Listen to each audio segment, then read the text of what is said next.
தாய்மார்கள, பெரியோர்களே,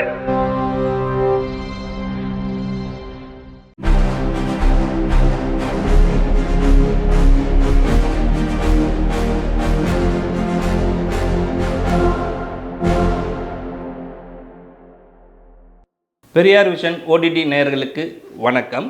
உலகின் ஒரே பகுத்தறிவு நாளேடான விடுதலையின் வெளிவந்துள்ள முக்கிய செய்தி குறித்து பார்ப்போம். உச்சநீதிமன்ற பணி நியமனங்களில் பிற்படுத்தப்பட்டோருக்கும் இடஒதுக்கீடு வழங்கப்படும் என்று உச்சநீதிமன்ற தலைமை நீதிபதி பி.ஆர். கவாய் அறிவித்திருப்பது குறித்து திராவிடர் கழக தலைவர் கி. வீரமணி அவர்கள் நன்றி தெரிவித்தும் பாராட்டு தெரிவித்தும் அறிக்கை வெளியிட்டுள்ளார். தகைசால் தமிழர் விருதாளர் பேராசிரியர் கே.எம். காதர் மொஹிதீனுக்கு தகைசால் தமிழர் விருதாளர் விருதினை தமிழ்நாடு அரசு அறிவித்திருப்பது குறித்து திராவிடர் கழக தலைவர் கி. வீரமணி அவர்கள் பாராட்டு தெரிவித்துள்ளார். பிஜேபி ஆளும் மகாராஷ்டிராவில் தினந்தோறும் விவசாயிகள் 9 பேர் தற்கொலை செய்து கொள்கின்றனர். இது குறித்து செய்தி, கடந்த 3 மாதத்தில் 767 விவசாயிகள் தற்கொலை செய்துள்ளனர் என்ற அதிர்ச்சி தகவல் வெளியாகியுள்ளது.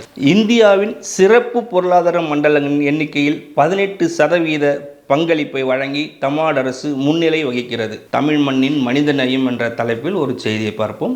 நடப்பாண்டில் 129 பேர் உடற்கொடை அளித்து 725 பேர் மறுவாழ்வு பெற்றனர். இது ஒரு சிறப்பான செய்தி, நாட்டு மக்களுக்கு விழிப்புணர்வு ஏற்படுத்தும் செய்தியாகும். தலையங்கத்தில் கோயில் விழாவும் அரசின் கடமையும் என்ற தலைப்பில் தலையங்கம் மிகச் சிறப்பாக வெளிவந்துள்ளது. திருநெல்வேலி நெல்லையப்பர் கோயிலில் ஆணி தேரோட்டத்தை முன்னிட்டு எழுதப்பட்டிருக்கிறது. சிறப்பாக இருக்கிறது.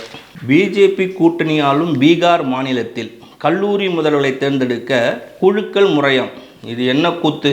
கடந்த 29/6/2025 அன்று மாலை சென்னை பெரியார் திடலில் நடைபெற்ற ஓர் புத்தக அறிமுக விழாவில் தமிழ்நாட்டின் பள்ளி கல்வித்துறை அமைச்சர் பங்கேற்று சிறப்புரையாற்றினார்.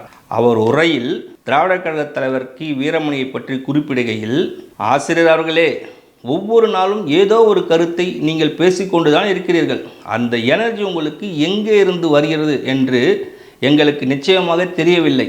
உங்களை பார்க்கும்போது எங்களை போன்ற இளைஞர்களுக்கு இன்னும் உழைக்க வேண்டும், இந்த சமுதாயத்திற்காக பாடுபட வேண்டும் என்கிற எண்ணம் வருகிறது என்று உணர்ச்சிபூர்வமான உரையாற்றினார். தமிழ்நாட்டின் கடல் உணவுப் பொருட்கள் ஏற்றுமதியை ரூபாய் 43,000 கோடியாக அதிகரிக்க இலக்கு நிர்ணயித்துள்ளார்கள். ஓலா ஊபர் கட்டண உயர்வு அனுமதியை ஒன்றிய அரசு திரும்ப பெற வேண்டும் என்று வணிகர் சங்கம் கோரிக்கை வைத்துள்ளது. பொதுவாகவே ஓட்டுநர்கள் அவதிப்படுகிறார்கள். நிறைய கட்டாய திணிப்பை ஒன்றிய அரசு திணிக்கிறது. இதிலிருந்து விலக்கு அளிக்குமாறு வேண்டுகிறார் வணிகர் சங்க தலைவர். வருகிற ஜூலை 21ஆம் தேதி நாடாளுமன்றம் கூடுகிறது. ஓராண்டில் 3 முறை கூட்டப்படும் நாடாளுமன்றம் இந்த ஆண்டு ஜூலை 21ஆம் தேதி தொடங்குகிறது. சென்னை துறைமுகத்தின் வடக்கு பகுதியில் ரூபாய் 9,000 கோடியில் புதிய முனையம் அமைக்க திட்டமிட்டுள்ளதாக துறைமுக தலைவர் சுனில் பாலிவால் தெரிவித்துள்ளார். மக்களை திசை திருப்பக்கூடிய விளம்பரங்களை வெளியிட பாபா ராம்தேவின் பதஞ்சலி நிறுவனத்திற்கு டெல்லி உயர்நீதிமன்றம் தடை விதித்துள்ளது. ஏற்கனவே இது போன்ற பொருட்களுக்கு தடை விதித்துள்ளது குறிப்பிடத்தக்கது. பெருங்கவிக்கோ வாமு சேதுராமன் மறைவிற்கு திராவிட கழக தலைவர் இரங்கல் அறிக்கை தெரிவித்துள்ளார்.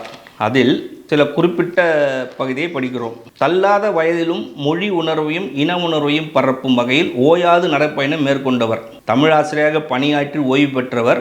பணியில் ஓய்வு பெற்றாலும் தமிழ் பணியில் ஓய்வு பெற்றார் இல்லை. அவரது மறைவு ஈடு செய்யமுடைய இழப்புதான். அவர் உடலுக்கு மரியாதை செலுத்தினார் திராவிட கழக தலைவர் கி. வீரமணி.